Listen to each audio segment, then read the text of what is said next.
Assalamualaikum warahmatullahi wabarakatuh. Sedulur sahabatku sekalian, para pemirsa channel Justice Monitor dimanapun panjenengan berada, jumpa kembali dengan saya Agung Wisnuwardana dalam program Aspirasi Rakyat. Ya, tanggal 26 November 2022 kemarin, hari Sabtu tepatnya, silaturahmi nasional relawan Jokowi digelar di Gelora Bung Karno. Wah, tumplek-blek manusia ramai di tempat itu. Dan yang paling menarik adalah pidato dari Joko Widodo yang menyampaikan bahwa calon presiden Indonesia bisa dilihat dari penampilannya. Mukanya berkerut, rambutnya sudah putih. Ya, sepertinya sudah menunjuk ciri-ciri tertentu. Apakah Jokowi sudah offset? Dan bagaimana seharusnya pemimpin Indonesia ke depan? Ikuti video ini sampai selesai, semoga bermanfaat. Yuk, lanjut. Gelaran silaturahmi nasional relawan Jokowi yang digelar di Gelora Bung Karno, Senayan, Jakarta, Sabtu 26 November 2022 berlangsung meriah dengan dihadiri ribuan peserta yang tak sedikit berasal dari luar Jakarta. Mereka menggunakan bis-bis yang terparkir di jalan Transjakarta dan membuat kemacetan di kawasan Sudirman Selipi. Presiden Joko Widodo pun hadir di tengah-tengah relawan, memberi sambutan dan yang salah satunya menyinggung soal kepemimpinan. Kali ini ibarat permainan sepak bola, mantan wali kota Solo tersebut dan juga gubernur DKI Jakarta terdeteksi melakukan pelanggaran atau offset karena mendahului bola. Ya, pelanggaran yang dimaksud yakni ucapannya yang secara spesifik membeberkan ciri-ciri pemimpin tepat bagi rakyat, yaitu yang banyak kerutan dan berambut putih. Ciri-ciri itu dipersepsikan dengan Gubernur Jawa Tengah Ganjar Pranowo yang berdasarkan gelaran musyawarah rakyat musra di sejumlah daerah menjadi salah satu kandidat kuat capres pada Pilpres 2024 mendatang. Sebagai kepala negara, Jokowi seharusnya netral, tidak mendikte rakyat, apalagi menyuarakan aspirasinya dengan menggalang massa dalam wadah relawan. Di depan ribuan relawan, Joko Widodo berpesan, jangan salah memilih pemimpin. Parameternya bukan kinerja, tapi ternyata raut wajah, banyak kerutan dan uban putih. Dah, ini pertanda mikirin rakyat katanya. Ini sudah sangat jauh dari sebuah kriteria dan tentu offset, harusnya dia netral. Sebaliknya, kalau wajahnya mulus, kinclong atau celing, menurutnya Jokowi meragukan. Mari kita dengarkan redaksinya gini kira-kira. Jadi, pemimpin yang mikirin rakyat itu kelihatan dari penampilan, dari kerutan di wajah. Kalau wajahnya celing, bersih, tidak ada kerutan di wajahnya, hati-hati. Itu kata Jokowi dalam acara Gerakan Nusantara Bersatu yang digelar di Gelora Bung Karno, Jakarta, Sabtu 26 November 2022. Menurut Jokowi, Presiden Republik Indonesia ini pemimpin yang benar-benar memikirkan rakyat dapat dilihat dari ciri-ciri fisiknya. Yuk kita dengarkan redaksinya ya. Perlu saya sampaikan, pemimpin yang mikirin rakyat itu kelihatan dari mukanya itu, kelihatan. Dari penampilannya itu kelihatan. Banyak kerutan di wajahnya karena mikirin rakyat. Ada juga yang mikirin rakyat sampai rambutnya putih semua. Ada. Ya, ujar Jokowi saat memberikan sambutan di acara yang sama. Banyak pihak yang mengaku heran dengan pernyataan Jokowi ini. Komunikasi yang sangat buruk dan dinilai sangat tidak cerdas. Di sisi lain, kabar tentang dana yang digelontorkan puluhan miliar rupiah dalam acara relawan Joko Widodo ini yang tergabung dalam Gerakan Nusantara Bersatu di Gelora Bung Karno, Jakarta dianggap sebagai tindakan yang nihil kemanusiaan. Sebab di tengah acara bermegah-megahan itu ada rakyat di Cianjur yang sedang berduka akibat gempa bumi. Bahkan ada saja yang mengaku heran karena dalam acara yang digelar pada Sabtu itu Jokowi sudah kampanye duluan di tengah masa bayaran seperti kabar yang beredar di media. Jokowi seperti ingin menggalang kekuatan lebih dulu dibanding yang lain. Publik akan menganggap acara dengan memobilisasi massa di tengah duka rakyat sebagai acara yang nihil rasa kemanusiaan. Inilah cermin ironis potret pemimpin yang dipilih secara demokratis. Namun, di balik kehebohan Jokowi, netizen justru bertanya-tanya hal lain. Sebab celetukan yang disebut Jokowi itu seharusnya juga menggambarkan diri Jokowi sendiri. Tanpa tidak langsung, Jokowi pun bukan pemimpin yang memikirkan rakyat, karena rambutnya Jokowi juga tak dipenuhi warna putih gitu ya. Jokowi dinilai melakukan blunder sendiri, rambutnya masih hitam. Apakah ini berarti nggak mikirin rakyat? Ke depan kita berharap bahwa pemimpin yang betul-betul menegakkan keadilan dan menciptakan harmonisasi di tengah masyarakat. Pemimpin yang memberikan perlindungan yang nyata dan benar-benar serius mengatur rakyat tanpa basa-basi dan berat sebelah tentunya. Bukan keadilan semu yang dibalut oleh kepentingan kekuasaan dan manuver politik. Keadilan yang harusnya dibentuk adalah keadilan yang sebenarnya. Sifat dan karakter mulia dari para wali atau gubernur atau pejabat khilafah tak pernah bisa diragukan lagi. Mereka semua mempunyai sifat dan karakter yang terbaik. Bukan karena semata aspek budi pekerti, namun karena mereka semata menjalankan syariah Islam, berpegang teguh pada halal dan haram. Itulah yang menjamin mereka semua mempunyai sifat dan karakter terbaik tersebut dan terus kontinu, tidak lekang oleh waktu, himpitan dan godaan jabatan, wanita maupun uang. Mereka yakin bahwa Allah Subhanahu wa Ta'ala melihat dan mencatat semua perbuatannya. Mereka yakin dengan seyakin-yakinnya bahwa balasan perbuatan buruk atau maksiat sungguh menyakitkan kelak di neraka. Sifat dan karakter mulia yang lain yang dimiliki oleh para wali, gubernur, dan pejabat khilafah adalah melindungi orang-orang zimmi, orang kafir yang berada di dalam pemerintahan Islam. Kewajiban-kewajiban gubernur yang ditentukan oleh syariah atas orang-orang zimmi adalah memberikan hak-hak mereka, menghormati perjanjian dengan mereka, memperhatikan nasib mereka, meminta mereka untuk melakukan kewajiban-kewajiban terhadap orang Islam, mengikuti berita tentang mereka dan memberikan hak-hak mereka jika ada yang berbuat dolim kepada mereka. Sebelum melakukan perjanjian, Khulafaur Rasyidin sering menentukan syarat-syarat tertentu. Hal ini diharapkan agar mereka bersedia melaksanakan kewajiban dan syarat-syarat yang telah disepakati. Ini tentu menegaskan bahwa khilafah menjamin dengan baik hak-hak warga non-muslim atau kafir zimmi dalam konteks ini. Bahkan memberikan pelayanan yang terbaik tanpa kelas dengan warga muslim, mendapatkan perlakuan yang sama baik dalam pekerjaan, pelayanan dasar dari negara, sandang, pangan, papan, kesehatan, pendidikan, dan juga keamanan, juga dalam hal hukum dan peradilan. Bahkan nasib dan kondisi mereka pun diperhatikan sebagaimana khilafah memperhatikan warga muslim.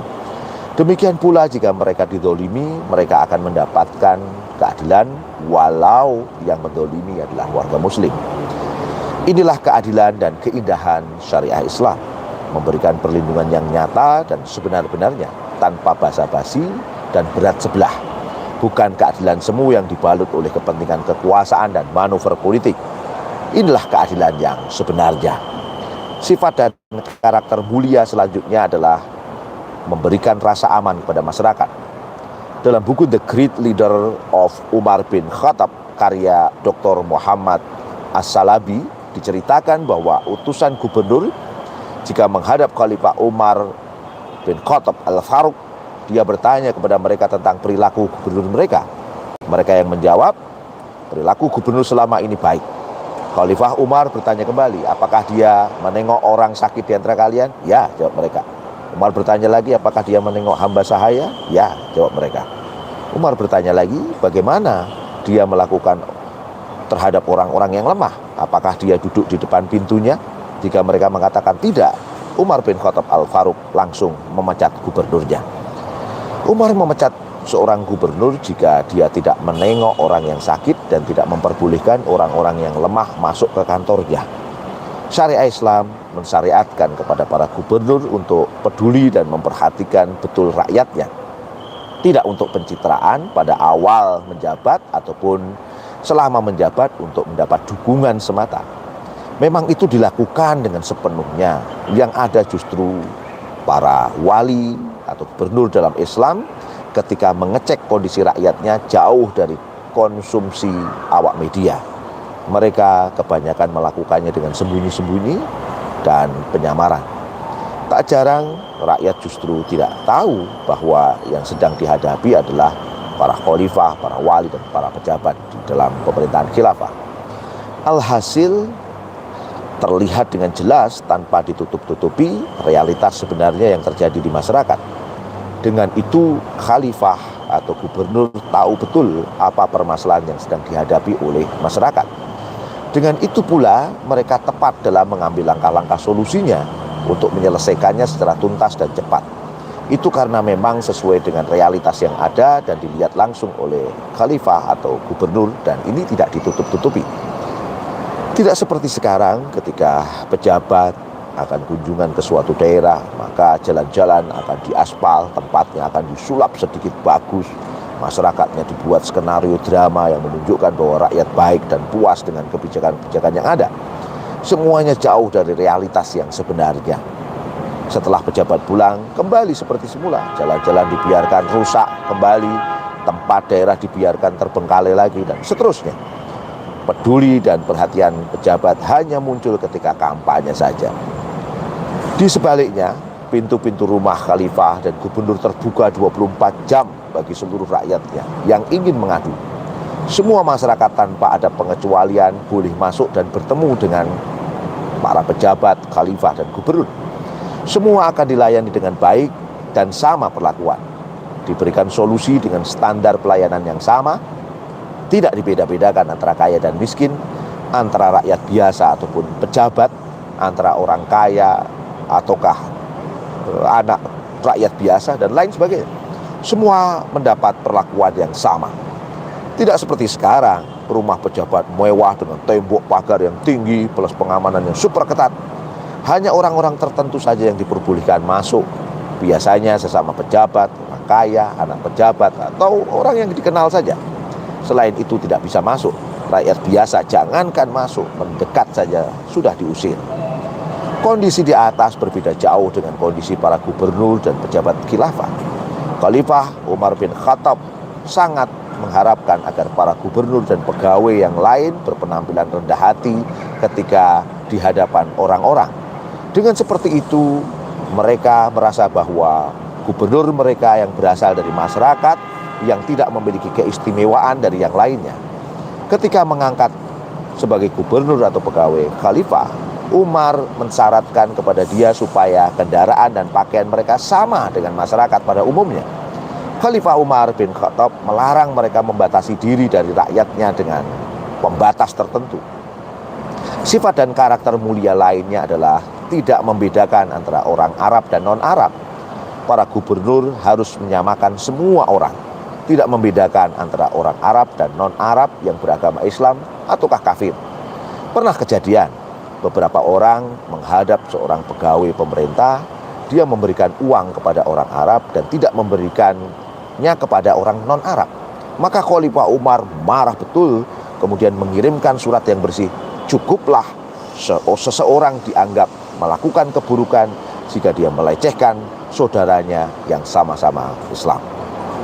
Dalam riwayat yang lain disebutkan bahwa Khalifah Umar menulis surat yang berisi, hendaklah kamu memperlakukan mereka dengan sama rata.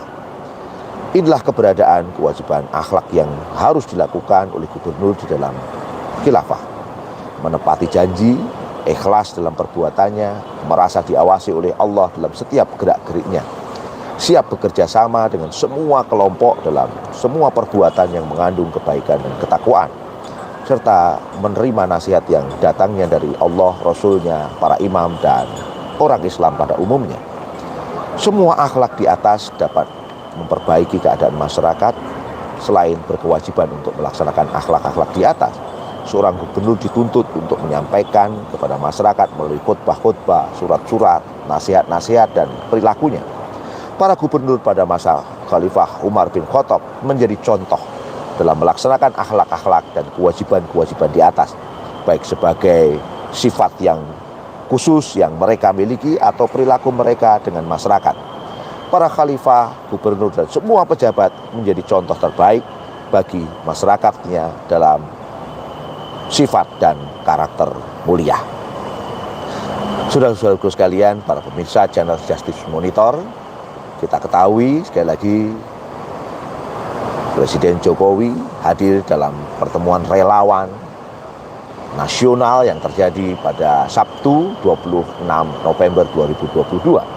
Pada waktu itu, Saudara Jokowi menyampaikan pandangan, menyampaikan pidato yang mengatakan bahwa pemimpin bisa dilihat dari penampilannya.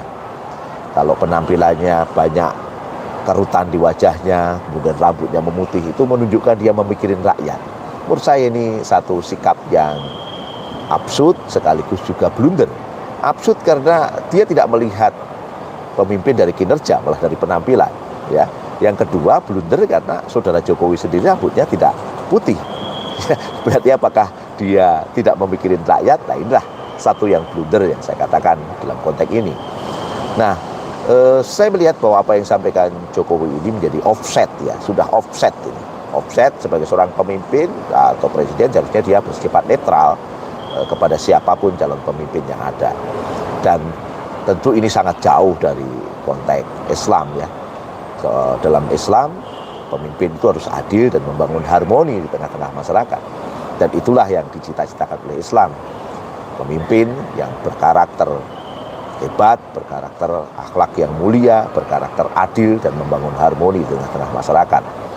Dan ini adalah bangunan yang akan terjadi ketika syariah Islam itu diterapkan. Dan tentu syariah Islam kafah yang bukan sekedar parsial. Syariah Islam kafah dalam naungan khilafah itulah yang akan melahirkan pemimpin-pemimpin yang adil. Demikian para pemirsa channel Justice Monitor, sebagian kecil yang kami sampaikan pada Anda. Semoga bermanfaat acara kami ini. Sampai jumpa lagi di channel yang sama. Jangan lupa untuk subscribe, like, dan klik tombol lonceng di bawah ini. Matur nuwun. Assalamualaikum warahmatullahi wabarakatuh.